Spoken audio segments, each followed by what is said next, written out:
Hey guys, Jack here. Thanks for watching The Great Gallivanting. I hope you're enjoying the Wayfarer Expedition. While you wait for the next episode, check out this video from my trip to Iraq in December of 2023.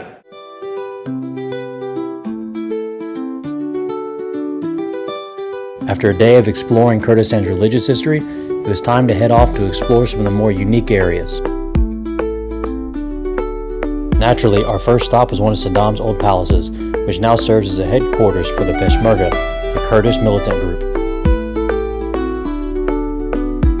These murals depict the Kurdish battle against the Iraqis. When I asked Govan who they were shooting down, he told me they were Iraqi planes. When I asked him how Baghdad felt about the murals, he told me they probably didn't care, seeing as they couldn't get up here to change them anyway. Unfortunately for me, I couldn't explore the palace as the Peshmerga were actively there and preventing entry. Some conflicts are still going on, even though they're not in open warfare. Maybe one day I'll see the end of the Kurdish-Iraqi conflict, but it wasn't during my visit.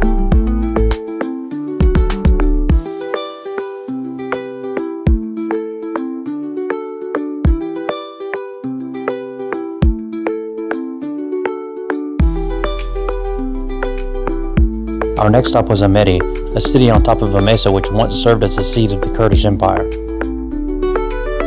Mesas like this one provided strategically defensible terrain in an area where everyone was at war at one point or another.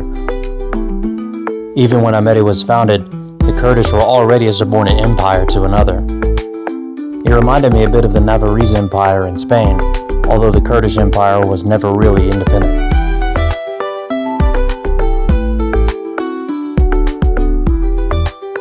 One of the things that shocked me about Iraqi Kurdistan was just how willing the imams were to let me enter their mosque. It was a far cry from my experience in Jordan, where because I wasn't a Muslim, I couldn't enter.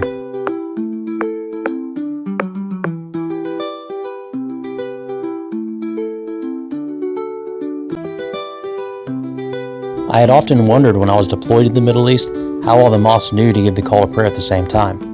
My questions were answered when Govan pointed out the clock on the wall. With modern technology and atomic clocks, it's super easy to know exactly when the imams need to give the call.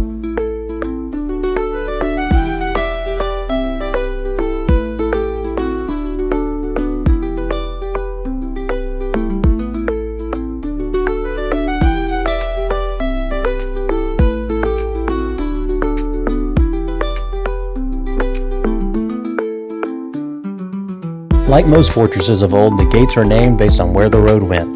In this case, it was the Mosul Gate.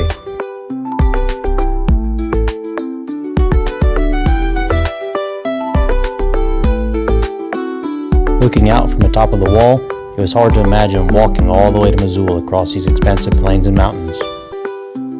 Govan told me that recently Columbia University had invested a lot of money and sent students over to assist in the restoration. It may not seem like much, but little archaeological projects like these are what help us maintain our culture and history.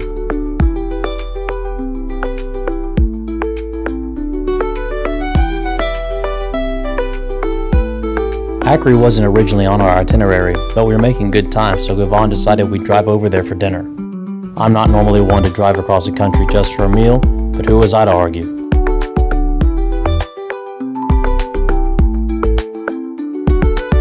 Akri was a bit like Hook in the fact that its old city still sat tucked into a draw, but after the 2003 invasion from the United States, the city took off and sprawled out across the valley.